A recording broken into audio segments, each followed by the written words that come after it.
Okay, here we have the GODOX XPRO 2 trigger mounted on the XT30. As I told you in the prior video, all flash compensation, TTL, manual, and stroboscopic, the entire flash menu system and protocols are identical on all Fujifilm cameras, be it the XT3, XPRO 2, and GFX. They're all absolutely identical.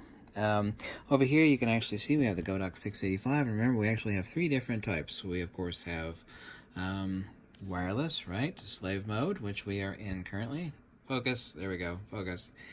And then of course we have primary, and this is not mounted on the hot shoe. And of course we have commander mode, where this is acting as a primary unit that's communicating with additional GODOX 685, say for hair light, background light, a kicker light. But obviously, since we're using it as a slave, we're going to go into our third. It's the orange screen here, and of course it's marked slave. Here we actually have our GODOX XPRO 2 trigger, which I think currently is, what, $70-some. There actually is also, too, and it is really nice, in front of the GODOX XPRO 2 trigger, a autofocus assist crosshatch, which is identical, albeit smaller, than that on the 685. And on the right hand side we actually have a power button, which is self-explanatory, and the ability to, on the secondary switch, to turn off or on the autofocus assist.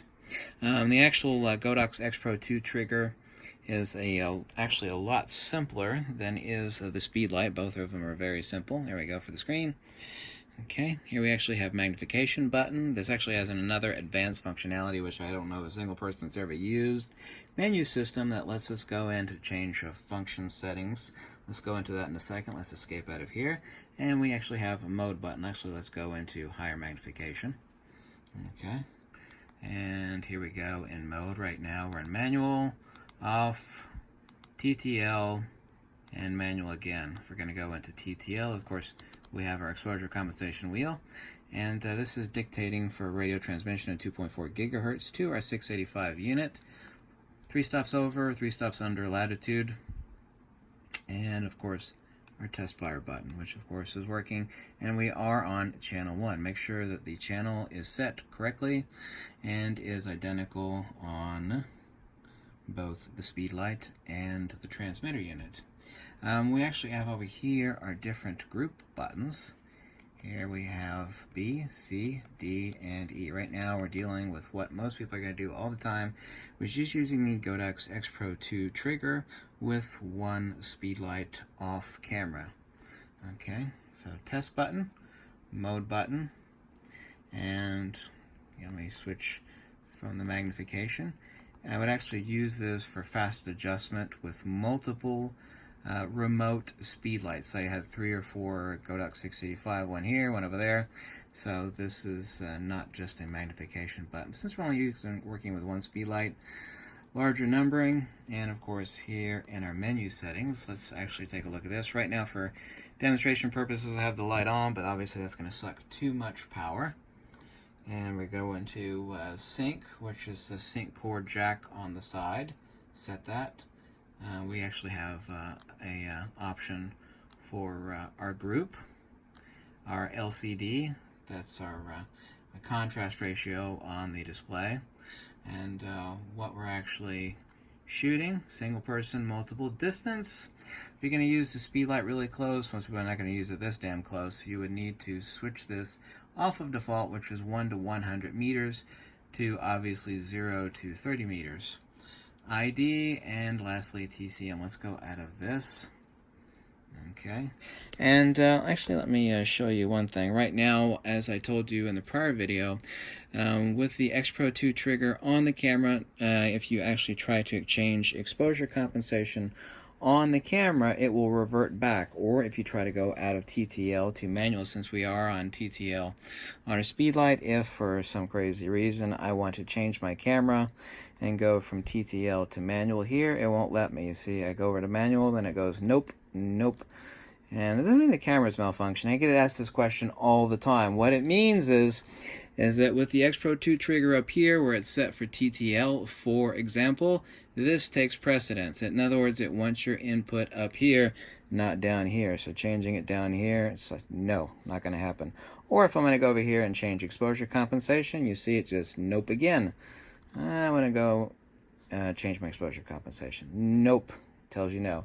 You need to change your exposure compensation with the XPRO 2 up here. Okay?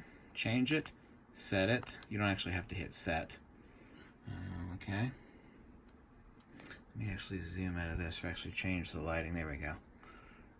I actually shouldn't have had this white cloth underneath it. It changes the contrast. So over here we actually have our different group buttons, A, B, C, D, and E, since I'm only working with one speed light. Our function buttons, obviously you need to set the correct channel. Make sure, and straight out of the box it's going to work. If you buy a brand new GODOX XPRO 2 trigger, you still need to learn how to use it. And 685, they're both going to be set to channel 1. Because the first thing people are going to do is like, oh, they're not working. It's like, well, do you have the channels set identical between the speed light? And you can't set a separate channel for, if I had a secondary speed light, I could have it set for channel 2. And see D and E on our group, but I don't need anything other than I'm only working with one speed light. And I'm in TTL with exposure compensation. Really, let's take a look at the buttons again. Obviously, this is test fire, self-explanatory, right? Green light confirmation, okay? It has perfect bidirectional communication with the speed light at 2.4 gigahertz.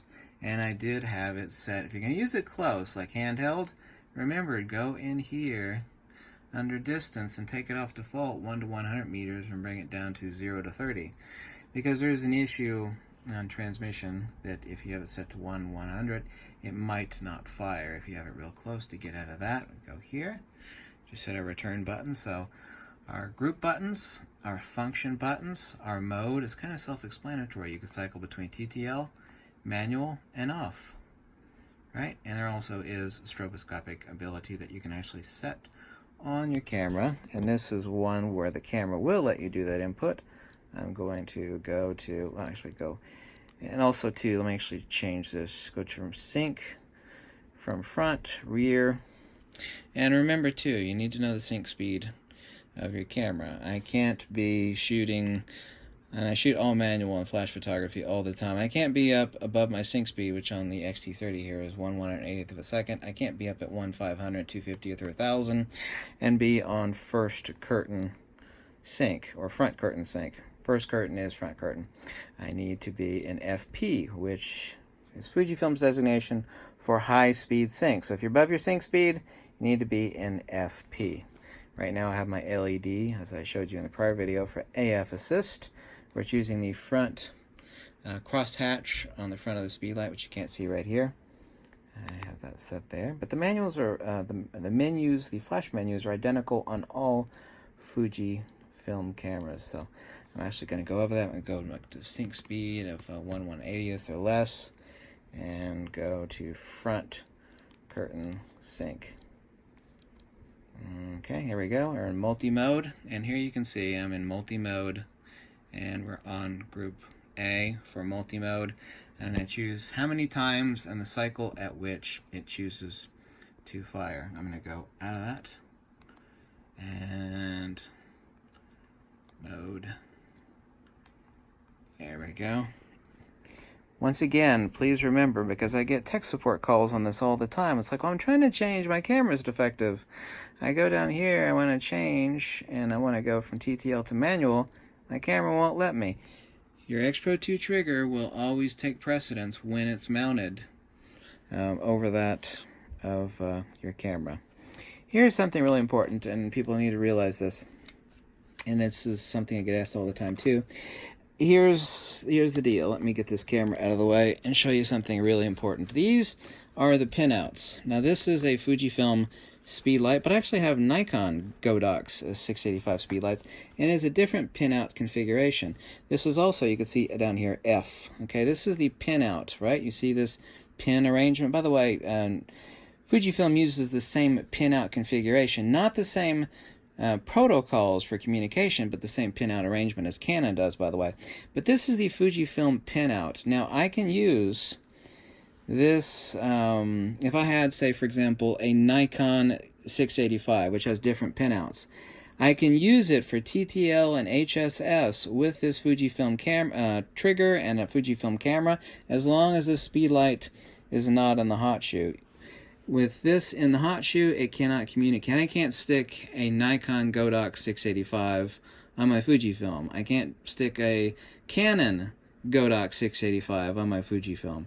But as long as I have the correct pinout, in this case F for Fujifilm, I can use this GODOX XPRO 2 trigger on my Fujifilm camera, and I can use, since I have a couple of them, my Nikon 685 speedlights for TTL and HSS with my Fujifilm. How does that work?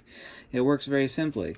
With this off of the camera, these pinouts do not matter. This is only for communication directly to the speedlight when it is mounted on the camera. I can't stick, obviously, any non-Fujifilm pinout on my Fujifilm camera and get it to work. Not going to work that way. But in radio 2.4 gigahertz slave mode off of the camera, as long as this is jiving with the hot shoe of my camera, which of course it is, since it's a Fujifilm camera and this is the Fujifilm XPRO 2 trigger, I can use whatever damn 685 I have, or an 860 or anything else that GODOX makes, and use that for full absolute functionality, which is both stroboscopic, manual, of course, and TTL and HSS, high-speed sync flash photography, because there's no communication going on here, obviously, in off-camera slave mode. So I hope I made that abundantly clear. I hope you like these videos. This is the second part. Tried to make it really, really simple. And here's the functionality inside of the XPRO 2 trigger. On-off switch, obviously. On-off for the autofocus assist. And this is the little window for the autofocus assist right here. Actually, it works really, really good. Takes 2 AA batteries. And do not forget, if you're going to do event photography, or wedding photography, or photojournalism, you see this is what nobody talks about, because this is every stupid-ass idiot on YouTube making a video about speedlights. Never talks about this. This is on the front of your GODOX. You see this? Yes, this is where you plug in a cord for an external battery pack. Because all the batteries in the world are not going to make this flash recharge any faster. You know in that moment that happens and it only lasts 3 or 4 seconds, or maybe a half a second or 1 second, and you need to get off multiple shots? Well, your speedlight's going to tell you to go take a hike and take a long walk off a short period. It's not going to work. You got to have external power, okay? All the batteries in the world are not going to recharge the internal capacitor inside any speedlight, GODOX or otherwise. This is what the hell this little door is. You open up the door, you plug in, right, an external charging pack. In this case, it would be the GODOX PB860 external pack, which comes with a little strap. You put it on your shoulder like a purse. And then there's a coiled cable that hooks to the front of this. And what that does is it recharges the speedlight very, very fast. You still need the batteries for the speedlight, but in this case, the batteries are only controlling the computer of the speedlight. They're not controlling recycle to the capacitor. And that's all any damn speedlight is. Every damn speedlight is exactly the same, whether they're expensive or not. It's a xenon tube, a big-ass capacitor, and when they blow, they make a really wonderful noise that will make you poop your pants. It will scare the shit out of you because they sound like a bomb going off. Boom! Man, it's so much fun to hear a speedlight capacitor blow because they really let you know. Boom! I've heard more than a few of them. So, yeah, this is what the other YouTubers never talk about. Okay, you see that little door there? Really important. If you're going to be a photojournalist or do wedding photography, event photography, get a battery pack. Get a battery pack.